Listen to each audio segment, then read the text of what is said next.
બનાસકાંઠાના તેલીબિયા સંઘની બાદરપુર ખાતેની 51 એકર જમીનમાં પર્યાવરણની જાળવણી માટે 1991માં વવાયેલા વૃક્ષો સંઘ માટે ચિંતાનો વિષય બન્યા છે। આ વૃક્ષો આજે વિશાળકાય બની જતા ઓઇલ મિલને નુકસાન પહોંચી રહ્યું છે, જેના પગલે સંઘે વૃક્ષોની કાપણી માટે ટેન્ડર બહાર પાડી વૃક્ષ કટિંગની કામગીરી શરૂ કરી છે।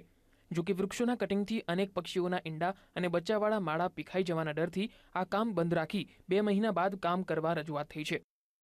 મારી વૃક્ષોની કટિંગ બાબતે એ રજૂઆત કે બનાસકાંઠા તેલીબિયા સહકારી સંઘ દ્વારા જે 5000 વૃક્ષોનું એક સાથે લોપિંગ કરવાનું જે આ લોકોએ જે ટેન્ડર પ્રક્રિયા કરી હતી એમાં આ લોકોએ જે કટિંગનું કામ બી ચાલુ કરી નાખ્યું છે। તો એ અનુસંધાને કે આ સિઝનમાં એટલા બધા વૃક્ષોનું કટિંગ કરવામાં આવે તો પશુ પંખીઓ અને જે એમના ઈંડા માળામાં ઈંડા હોય એ બધા નાશ પામી જાય અને ઘણા કીટકો બી નાશ પામે। એટલે આ સિઝન પૂરતું હાલ 2 મહિના બંધ રાખે એ જ મારી ખાસ વિનંતી છે।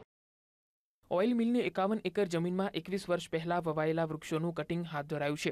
જો કે આ વૃક્ષની કાપણીથી પક્ષીઓને કોઈ નુકસાન થાય કે તેમનો આશરો છીનવાઈ ન જાય તે ધ્યાનમાં રાખી કરાઈ રહી છે।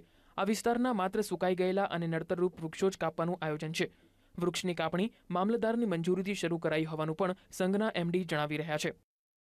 જરૂરી મંજૂરી મામલતદારશ્રીની લોપિંગ માટેની મંજૂરી માગીને અમે આ કામગીરી હાથ ધરી છે। એમાં જે ઝાડોના એકદમ અતિશય હાઇટ વધી ગઈ છે એના ઉપરના ભાગમાંથી જ એનો ફાલની લોપિંગ કરવાનું છે। તે સિવાય કોઈ નડતરરૂપ ઝાડ હોય જે અમારા નુકસાન થાય તો એનું લોપિંગ કરવાનું છે। અને જે ઘણા બધા વૃક્ષો જે પડી ગયા છે, જે સુકાઈ પણ ગયા છે અને પડી ગયા છે તો એને રિમૂવ કરવાના છે। એ સિવાય આખી જાડી કાઢી નાખવાનો કે એવો કોઈ પ્રશ્ન છે જ નહીં। આમાં કોઈ પર્યાવરણને નુકસાન થાય।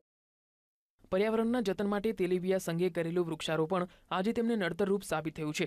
વૃક્ષ કટિંગની પ્રક્રિયામાં પક્ષીઓની સુરક્ષાનો પણ સવાલ ઊભો થયો છે, ત્યારે વન વિભાગ આ અંગે શું નિર્ણય કરે છે તે જોવું રહ્યું। કેમેરામેન રમેશ ડોડિયા સાથે માનુ ચાવડા, વીટીવી, પાલનપુર।